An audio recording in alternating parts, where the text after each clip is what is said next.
Hi, this is Matt with AppliancePartsPros.com. Today we'll be showing you how to repair your appliance. Remember, anytime you work on an appliance, make sure it's unplugged or the circuit breakers are off so there's no chance of electrocution. In this video, we're going to show you how to change out the GE washer water level switch hose. It's going to be a very easy repair, and should only take a few minutes to show you how to do it. If you already have one of these, great. If not, you can click on the link below or get it at AppliancePartsPros.com.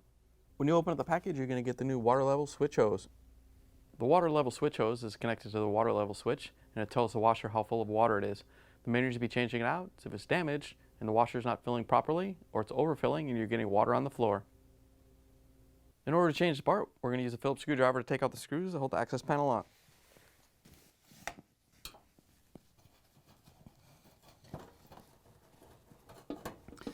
As you're taking the last screw out, you want to hold on to the access panel so it doesn't fall. Lower it down and lift it off. Once you have it off, you can set it aside. Now that we have the access panel off, we're going to reach in with a small needle nose pliers and move the clamp up the hose. The hose is attached to the air chamber. We're on the right side of the washer.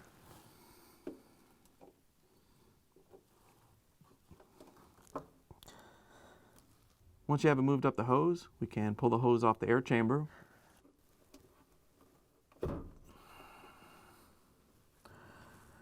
Once you have it off, you can let the water level switch hose hang, and then we can go around back. Now that we're on back, we're going to use a Phillips screwdriver to take out all the screws that hold the top on.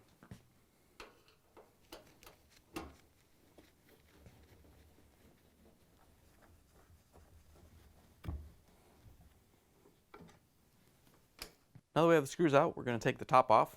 Just going to pull back on it till it stops. And then we have to remove this trim up here. We're going to pull back on the trim a little bit to release it.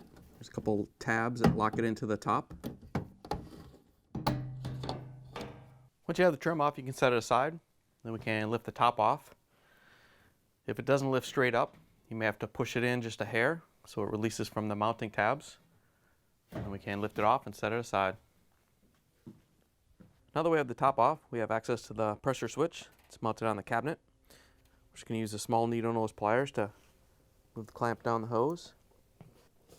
If you have to, you can push the other side down with your hand so it goes down. Once you have the clamp down, you can pull the pressure switch hose off the switch. Just pull it off and carefully lift the water level switch hose out. Before you pull it out, we're going to take the clamps off and leave them here so we can put them onto the new hose. Just going to use the small needle nose pliers to compress them and remove them.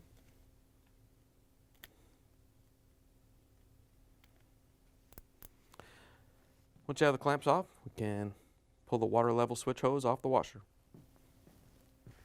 Here's the old water level switch hose next to the new one. If you already have one of these, great. If not, you can get it at AppliancePartsPros.com. To put the new water level switch hose on, first we're going to take the pliers and put the clamps on each end.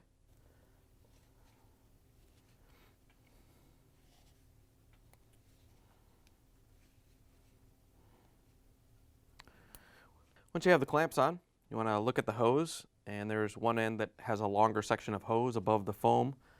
So we're going to make sure that goes in the up position. This is the end that attaches to the switch. And we can just feed it down into the washer.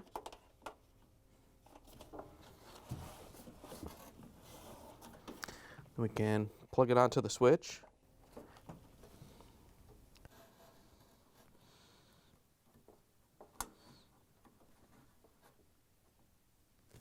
And then we can use the small needle nose pliers to move the clamp up so you get a good seal.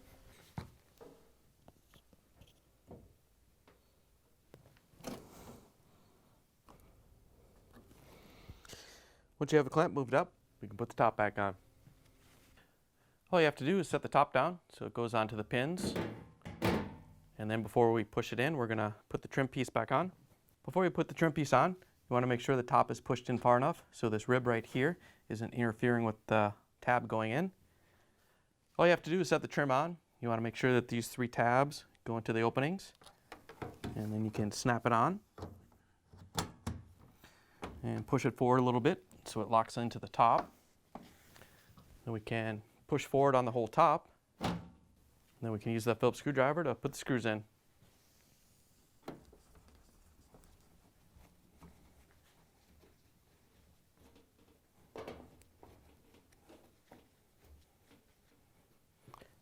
Now that we have the top on, we're at the front of the washer. We're going to reach in and put the water level switch hose onto the air chamber. All you have to do is plug it on. Once you have the hose on, you can reach in with a small needle nose pliers and compress the clamp. Move it down the hose so we get a good seal.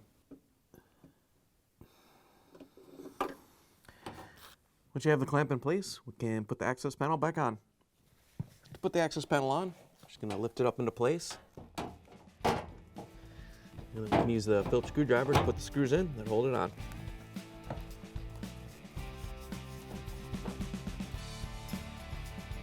Now that we have the washer put back together, you can plug it back in and take it for a spin. Thanks for joining us for another successful repair brought to you by AppliancePartsPros.com.